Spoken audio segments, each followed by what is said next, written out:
Hi friends, आपका स्वागत है चैनल मिशन मार्केटिंग में और मैं आपका होस्ट नरेश। देखिए, जो आज के हालात चल रहे हैं किसानों को लेकर के, टकराव बढ़ने की स्थिति में है, जमावड़ा बढ़ रहा है। आज किसानों पे जो है वाटर कैनन का इस्तेमाल किया गया और हर घंटे किसानों की जो संख्या है उसमें वृद्धि हो रही है। ये संकेत अच्छे नहीं हैं। आंदोलन किसान कर रहे हैं, अपने बिल का विरोध कर रहे हैं, बातें सही हैं, लेकिन मैं थोड़ा सा इस पे जो है यहाँ प्रकाश डालना चाहूँगा और कुछ बिल से रिलेटेड जो बातें हैं उस पे भी चर्चा करूँगा। जो लोग मेरे चैनल पे नए हैं वो चैनल को सब्सक्राइब कर लें, बेल आइकॉन को प्रेस करके नोटिफिकेशन ऑल कर लें ताकि किसान संबंधित वीडियो आपको जो है और भी मिल सकें।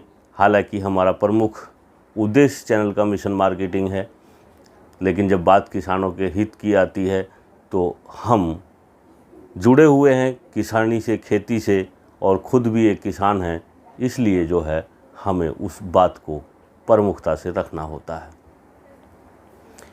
बात आती है कि एमएसपी क्या है और एमआरपी क्या है। एमएसपी होती है मिनिमम सपोर्ट प्राइस, जो किसान के लिए डिसाइड किया जाता है गवर्नमेंट के द्वारा, और एमआरपी होती है मैक्सिमम रिटेल प्राइस, जो डिसाइड किया जाता है व्यापारी के द्वारा कंज्यूमर को सेल करने के लिए। इंक्लूसिव ऑफ ऑल टैक्सेस, यानी कि सारे टैक्स वैक्स सब कुछ मिला करके अधिकतम रेट ये रहेगा, वो एमआरपी होती है, जो व्यापारी डिसाइड करता है अपने प्रोडक्ट के बारे में। हमारी बहुत सारी वीडियो पेस्ट कंट्रोल पे हैं, तो जितनी भी पेस्ट कंट्रोल ऑपरेटर और एजेंसीज़ हैं वो अपने ट्रीटमेंट के पैसे कितने उसे चार्ज करना है, कितने रुपए में एएमसी बेचनी है, उसको पूरा अधिकार है अपने प्रोडक्ट की कैलकुलेशन करने का और अपनी सर्विसेज के रेट जो हैं वो देने का। यदि उसका कस्टमर संतुष्ट होता है तो वो उस प्राइस में उसको अपनी प्रोडक्ट्स, अपनी सेवाएं दे सकता है। लेकिन किसान जो है उसकी एमएसपी जब सरकार तय करती है, तो हमने कल वीडियो में बताया था कि एमएसपी निकालने का फार्मूला क्या है। फार्मूला यही है कि जो कल्टीवेशन हो रही है किसी पर्टिकुलर एरिया में, वहाँ एक सर्वे करके ऑन एन एवरेज कॉस्ट निकाली जाती है कि उस क्रॉप को उस क्रॉप ईयर में उगाने के लिए क्या खर्चे आए हैं, कितने का बीज लगा, कितने का खाद लगा, कितने का जो है उसमें लेबर, मजदूरी, इंटरकल्चरिंग और वाटर, ये सारी चीज़ें लगी। उसके हिसाब से उसका यील्ड प्रोडक्शन इतना रहेगा ऑन एन एवरेज, ये उसका प्राइस रहेगा। इस तरीके से एमएसपी डिसाइड हो जाती है। जब एमएसपी डिसाइड होती है तो उस एमएसपी के साथ में जो है वो एफएक्यू, फेयर एवरेज क्वालिटी के स्टैंडर्ड्स भी गवर्नमेंट के द्वारा दिए जाते हैं। जो फूड कॉरपोरेशन ऑफ इंडिया है उसके पास जो है वो जितने भी फूड की खरीद होती है या जो भी उसकी द्वारा नोडल एजेंसीज़ हैं जिनको क्रय केंद्र बनाने के लिए परमिशन दी जाती है, जहाँ पे किसान अपना माल ले जा कर के बेचता है और वहाँ से जो है वो सरकारी खरीद होकर के गोदामों में माल जमा होता है बफर स्टॉक के लिए, तो उनके भी पैरामीटर्स हैं, स्टैंडर्ड्स हैं, और उन स्टैंडर्ड्स के माध्यम से ही खरीद होती है। जो एमएसपी आपको दी जाती है वो एमएसपी का पैसा आपको स्टैंडर्ड के हिसाब से मिलता है। ये चीज़ किसान भाइयों को समझनी होगी।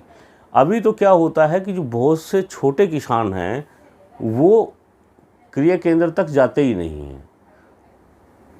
वहाँ पे भी जो बड़े किसान हैं या जो मंडी से या उन क्रय केंद्र से जुड़े हुए लोग हैं जो डेली वहाँ माल सप्लाई दे रहे होते हैं, छोटे किसान का माल वो घर से ही उठा लेते हैं और उसको नगद भुगतान करके अपनी क्वांटिटी को बड़ी मात्रा में ले जा करके वहाँ उसको एवरेज क्वालिटी करके सप्लाई वो दे देते हैं। तो जिनको नहीं पता है कि वहाँ कैसे माल खरीदी और बेची जाती है, वो मैं बता देता हूँ आपको कि जो भी किसान है सबसे पहले उसके पास या तो किसान पत्र होता है या जोत बही होती है या एक जो है चासी कार्ड बोलते हैं, उड़िया में जो है चासी किसान को बोलते हैं। तो वो एक उसका खेती का कार्ड होता है कि उसने जो है कितनी फसल किस क्रॉप ईयर में कौन सी उगाई है और उसका कितना प्रोडक्शन होगा। 20% क्रॉप उसे अपने कंजप्शन के लिए रखनी होती है, बाकी की 80% क्रॉप को वो सरकारी केंद्र पे बेच सकता है और सरकार उसको ख़रीद सकती है।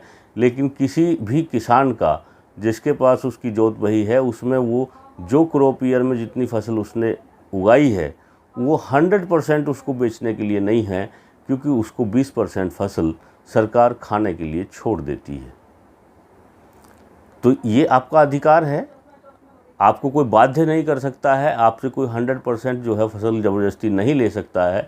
आप किसी भी फसल को उगाएं और कभी भी उगाएं, कॉन्ट्रैक्ट फार्मिंग भी आप करेंगे तो भी आप जो है 20% क्रॉप को अपने हिसाब से रख सकते हैं, अपने हिसाब से बेच सकते हैं। कोई ऐसा कानून, कोई ऐसा प्रतिबंध नहीं है जो आपको आपके 20% अधिकार से मुक्त कर सके। तो आप यदि 100 बीघा ज़मीन में कोई क्रॉप उगा रहे हैं तो वहाँ आप 80 बीघे की जो क्रॉप है वो अपने अनुबंध के मुताबिक दे सकते हैं और 20% जो है कानूनी तौर पे आप अपने भरण पोषण के लिए रख सकते हैं।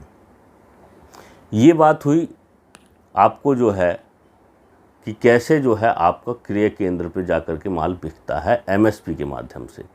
अब बात आती है कि एमआरपी कैसे डिसाइड होती है। देखिए, एमआरपी का कोई पैरामीटर्स नहीं है। एमआरपी क्या रहेगी उसके ऊपर कोई गाइडलाइन अभी तक बनी नहीं है, क्योंकि हर प्रोडक्ट में अलग अलग तरीके से अलग अलग कैटेगरी में उसके विभिन्न चरण होते हैं। गेहूं जब आपसे लिया जाता है तो गेहूं के बाद उसकी ग्रेडिंग सोल्टिंग की जाती है। वैरायटी के हिसाब से उस ग्रेन को अलग अलग रखा जाता है। किसी किसान ने कोई वैरायटी उगाई है, दूसरे किसान ने दूसरी वैरायटी उगाई है, तो जो खुदरा व्यापारी होते हैं वो 2-2, 4-4 बोरियां जो हैं अलग अलग किसान से अलग अलग वैरायटी की ले करके उनको सेग्रीगेट करते हैं और सेग्रीगेट करके तब उनकी स्टैकिंग करते हैं। स्टैकिंग करने के बाद वो प्रॉपर उस वैरायटी के हिसाब से उस चीज़ को बाज़ार में सेल करते हैं। आज भी जो है वो सीहोर का एमपी आटा, एमपी के नाम से जो है एमपी गेहूं का आटा है जी, वो अलग ही प्राइस में बिकता है, जबकि वो एमपी में जो गेहूं उगाया गया है वो गेहूं यूपी में भी उगता है, राजस्थान में भी उगता है। वो वैरायटी जो है पर्टिकुलर वैरायटी है जिसको एमपी के नाम से बेचा जाता है। तो इस तरीके से जो हैं वो चीज़ें हो जाती हैं और वहाँ जो है उसमें फ़र्क आ जाता है। फिर पैकिंग है, ग्रेडिंग हुई, पैकिंग हुई, और पैकिंग में भी जो है आपका ब्रांड क्रिएट हो जाता है। जब आपके ब्रांड की वैल्यू मार्केट में हो जाती है, लोग उसको खुद मांगते हैं, तब आप उसके रेट अलग रखते हैं। अब ये तो हुई एक नॉर्मल प्रक्रिया। फिर आती है मार्केटिंग चैनल, यानी कि जो प्रोडक्शन हाउस है उसको आप एक तरीके का किसान मान लीजिए। बस फ़र्क इतना है कि वो अपनी एमआरपी खुद डिसाइड कर सकता है और किसान को एमएसपी डिसाइड सरकार से करानी होती है।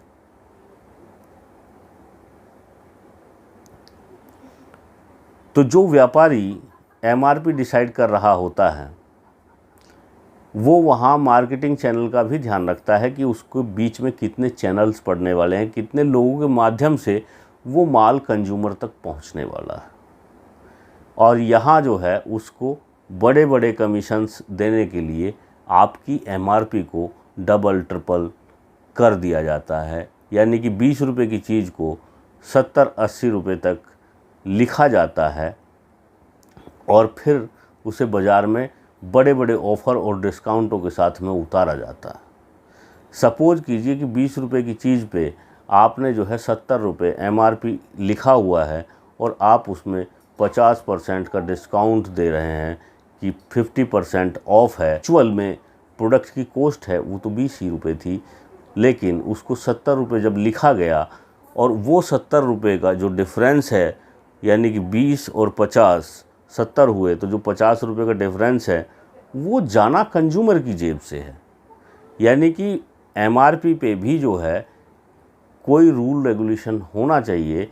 ऐसा नहीं है कि जो है एमआरपी बहुत अधिक लिखी जाए, या फिर कोई ऐसी व्यवस्था हो जिसको नियंत्रित किया जा सके।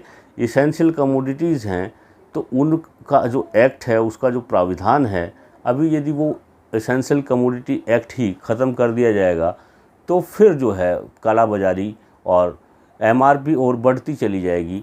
जबकि जो उगाने वाला अन्नदाता है 50% से ज़्यादा तो वही उसका कंज्यूमर है। आज किसान जो है जब फसल उगाता है तो सीजनली अपनी रिक्वायरमेंट को पूरा करने के लिए एक बार क्रॉप को बेच करके पैसा कमा लेता है और फिर उस पैसे को धीरे धीरे डे बाय डे के यूजेस में लेना शुरू करता है। तो कोई भी चीज़ जो है वो इतनी लंबी मात्रा में वो हर जगह अपने स्टोर नहीं कर सकता है।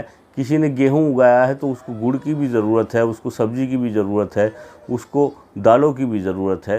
तो वो जो है अपना गेहूं बेचता है तो गुड़, सब्जियां, दालें खरीदता है, दूध खरीदता है।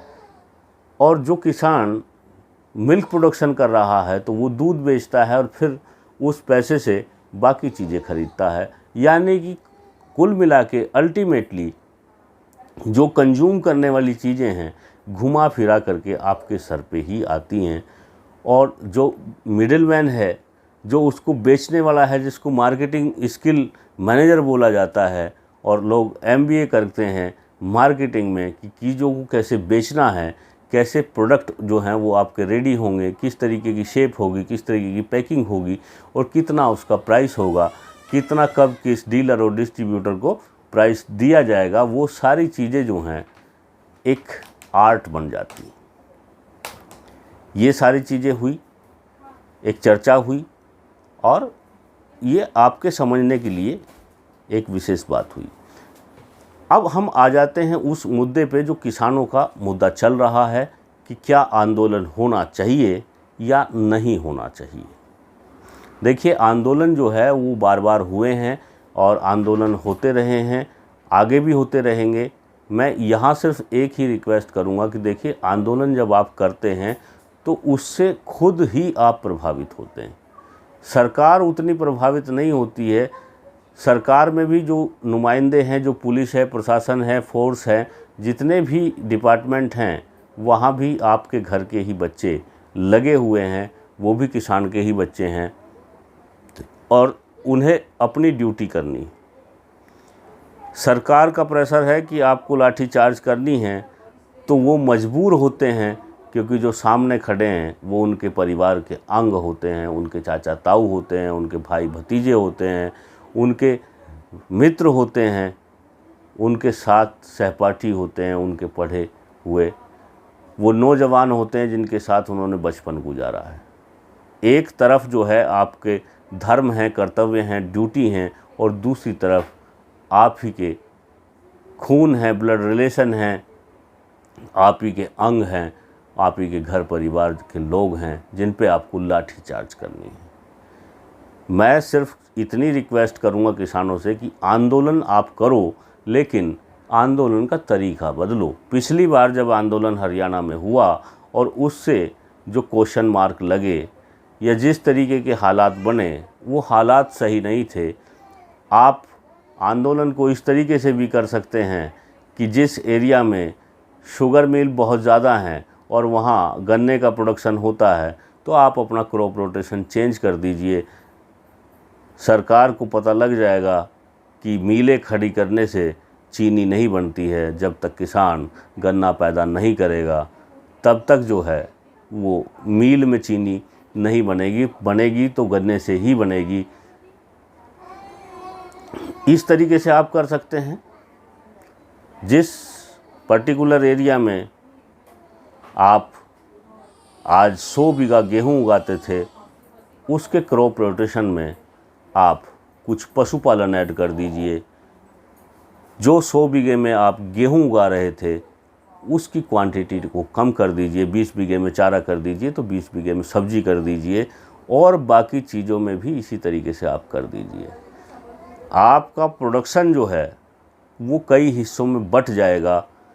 दिक्कतें ज़रूर आएंगी, लेकिन जो बुद्धिजीवी टीवी पे बैठ करके आपको बता दे रहे हैं कि 10 रुपये किलो चीज़ें हो जा रही हैं, 15 हो जा रही हैं और काला बाजारी हो जा रही है, उनको भी ये ज्ञान हो जाएगा कि जो दालों में पिछले 2 महीने में 20 से 30 रुपए की वृद्धि हुई है, वो वृद्धि 100 से 150 रुपये होने में चंद दिन ही लगेंगी। व्यापारी जो है वो उसके पास अपनी कोई फसल नहीं होती है, उसका कोई प्रोडक्शन नहीं है, उसका माध्यम है किसान। और किसान जब प्रोडक्शन करके ले आता है उसके पास, आज जो मंडी वाले मंडी कानून कर रहे हैं, उससे घबराने की आपको ज़रूरत नहीं है। वो इसलिए रो रहे हैं क्योंकि यदि मंडी में माल नहीं आया तो उनको कमीशन नहीं मिलेगा। किसान के ऊपर कोई प्रभाव पड़ने नहीं जा रहा है। आपका माल तो आपके खेत से बिक जाएगा। जिस स्ट्रीट वेंडर को आज मंडी से 2 धड़ी सामान लेकर के आना है और 2-2 किलो आधा किलो करके बेचना है, वो कल आपके खेत से भी ले आएगा। जैसे मंडी चल के जाता है वैसे ही वो आपके खेत तक चल करके आ जाएगा। लेकिन जो कंज्यूमर खाने वाला है वो कॉस्ट उसके ऊपर ही पड़ने वाली है। ये उस आम कंज्यूमर को समझना होगा जो आज जो है सरकार के नाम पे समर्थन दे रहे हैं। जब एक व्यक्ति 10 किलोमीटर चल करके जाएगा और वहाँ से 2 कुंटल 4 कुंटल सामान लेकर के आएगा तो उसके ट्रांसपोर्टेशन की जो कॉस्ट है वो 4 गुना 6 गुना अधिक होगी। और वो जिस भाव में ख़रीद के लाया है उसमें ट्रांसपोर्टेशन ऐड करेगा, साथ में अपनी जो वैल्यू एडिड सर्विसेज हैं वो ऐड करेगा। और वही जो 16 रुपये किलो सब्ज़ी आप खाते थे, कल उसको आप 40 रुपये किलो खाने वाले हैं। ये आप समझ लीजिए। किसान को यहाँ तो जब सीज़न आता है, यदि गोभी बाज़ार में आपको 30 रुपये किलो मिल रही होती है तो किसान के खेत में 3 ही रुपये किलो होती। किसान खुद भी जो है वो उस समय गोभी खा रहा होता है और पड़ोसियों को भी खिला रहा होता है। और एक चीज़ और बता देता हूँ, किसान जो है हमेशा जो बहुत अच्छा प्रोडक्शन होता है कभी भी उसको खुद नहीं खाता। खुद तो वो वही काला पेला ही खाता है, बाकी उस खूबसूरत पीस को वो आपके लिए सजा करके मंडी ले आता है कि 2 पैसे अधिक मिलेंगे। तो किसानों का समर्थन कीजिए। किसान संबंधित और भी जानकारियां हम देते रहेंगे। उम्मीद है कि जिस तरीके से गतिरोध बढ़ रहा है, समस्याएं गंभीर हो सकती हैं। किसान जो है हर घंटे बढ़ रहा है। आज सरकार के हरियाणा मंत्रिमंडल में भी विस्तार हुआ है। एक नए मंत्री जो हैं उनको और दर्जा दे करके नया मंत्री घोषित किया गया है। हो सकता है दुष्यंत चौटाला भी जो है उप मुख्यमंत्री से अपनी रिजिग्नेशन दे सकते हैं और सरकार जो है वो डामाडोल स्थिति में आ सकती है हरियाणा की। और इस तरीके से जो है वो बाकी स्टेट का भी समर्थन हरियाणा किसान संघ को मिल सकता है। उधर से पंजाब किसान संघ ने और इधर यूपी किसान संघ ने भी जो है वो अपने अपने समर्थन की घोषणाएं की हैं। हो सकता है कि ये आंदोलन बड़ा रूप धारण कर ले, लेकिन फिर भी मैं ये कहूँगा कि किसानों, आप अन्नदाता हैं, आपने हमेशा विनम्रता से काम लिया है, तो इस बार भी विनम्रता से काम लें। आंदोलन में कोई भी उग्रता ना करें, किसी के साथ कोई दुर्व्यवहार ना करें। अपना आंदोलन जहां आप बैठे हैं वहीं से आप कर सकते हैं। आंदोलन का ये भी तरीका है कि आप जो है जहां हैं, जैसी जिस अवस्था में हैं वहीं बैठ जाइए। आप जिस डिपार्टमेंट में हैं, आप जिस खेत में हैं, जिस दुकान में हैं, जिस बस में हैं, आप वहीं बैठ कर के अपना आंदोलन शुरू कर दीजिए। उसके लिए ज़रूरी नहीं है कि आपको एक जगह भीड़ जुटानी हो। उससे आपका जो है वो आंदोलन भी जारी रहेगा और आपको जो है कठिनाई भी नहीं होगी। साथ में जो आपके प्रोडक्शंस हैं उसको आप कुछ दिन होल्ड कर लीजिए। जब तक फसल पौधे के ऊपर लगी है तब तक वो सुरक्षित है। पकेगी तो बीज बनेगी और बीज बनेगी तो अगले साल सोइंग के काम भी आ सकती है। जो फसल सड़ेगी, जो गलेगी, उसको बायो इंग्रेडिएंट के रूप में आप खाद बना ले सकते हैं और वो भी आपके खेत की फर्टिलिटी को बढ़ाएगी। आप बस इरादा मजबूत कर लीजिए। सरकार तो 6 महीने क्या 2 दिन में घुटनों पे आ जाएगी। यदि आपने संकल्प ले लिया है तो ऐसी सरकारें बहुत ज़्यादा समय टिकेंगी नहीं। और अपने वोट बैंक को अगले बार इस्तेमाल करने से पहले सोच लीजिए। सरकारें 70 साल पहले से भी चली आ रही हैं, सरकारें ये भी चली आ रही हैं। कोई भी सरकार किसी भी पार्टी की रही हो, उसने हमेशा किसान को यूज ही किया है, आप ये मान लीजिए। सरकार चाहे कांग्रेस की हो चाहे बीजेपी की हो, जब आप आंदोलन करेंगे तो वहाँ नेता अपने आप ऑटोमेटिकली पहुँच जाएंगे और किसान आंदोलन को हाईजैक कर लिया जाएगा। जो मीडियाज़ हैं, मीडिया में आपके जो चीज़ें दिखानी हैं उसकी जगह जो है वो दूसरी न्यूज़ स्टार्ट हो जाएंगी। पाकिस्तान में गोलाबारी शुरू हो जाएगी, बॉर्डर पे जो है वो गोलाबारी शुरू हो जाएगी, दूसरी जगह कहीं भुखमरी शुरू हो जाएगी, कहीं रेस्क्यू ऑपरेशन चालू हो जाएंगे, फिर कोरोना वाला सिस्टम शुरू हो जाएगा। तो जैसे कोरोना में जो है, कोरोना में देश बंद हुआ था, तो आज किसान बंद कर लीजिए। मुझे लगता है कि देश में यदि किसानों की बात की जाए तो भले ही चाहे 2 बीघे का हो चाहे 100 बीघे का हो, किसान कोई विशेष जाति नहीं है, किसान एक संघ है और सभी जाति के लोग इससे जुड़े हुए हैं। ऐसा कोई डिपार्टमेंट नहीं है जिसमें किसान के बालक नहीं हैं। तो यदि सारे किसान चाहे 2 बीघे का हो चाहे 100 बीघे का हो, और वो ये संकल्प कर ले कि मुझे 15 दिन जो है वो रेस्ट करना है, कोई काम ही नहीं करना है, मैं तो धरने पे हूँ, तो अपने आप जो है वो किसान बंद हो जाएगा और देश को पता लग जाएगा कि कोरोना से भी बड़ा बंद हो गया है। सारी अर्थव्यवस्थाएं, सारा रॉ मटेरियल्स वो जो है वो किसान के खेत से ही उत्पन्न हो करके आपके दरवाजे पर जाता है, तभी आपकी थाली में भोजन पकता है। तो किसान को जो है वो हेल्प कीजिए और किसान के लिए दुआ कीजिए कि सरकार उसकी बात सुने और उसको समझाए। किसान फ्रंट पे जाए सरकार और उसको बताए कि जो हमने बिल्स लाए हैं उसमें हम ये परिवर्तन कर रहे हैं और इससे ये इम्पैक्ट आएगा। जब तक आप उसको अपनी बातों से संतुष्ट नहीं करेंगे तब तक वो भोला भाला किसान अड़ा रहेगा। मानेगा, थोड़ा समझाने से मानेगा। आप जाइए फ्रंट पे, समझाइए उसको, अपने नुमाइंदों को भेजिए। जो आंदोलन जहाँ चल रहा है, ऐसा नहीं है कि आपके नुमाइंदे को वहाँ जगह नहीं मिलेगी मंच पे, उसको भी उसकी बात रखने का पूरा सम्मान मिलेगा, समय मिलेगा। वहाँ जाइए और अपनी बात रखिए और जो किसान हैं उनको आप समझाइए कि जो हमने बिल लाए हैं वो आपके हित में हैं और इस तरीके से आपका हित होगा। फिर मिलते हैं कल किसी और वीडियो के साथ नए अपडेट में। जय हिंद, जय भारत, जय किसान।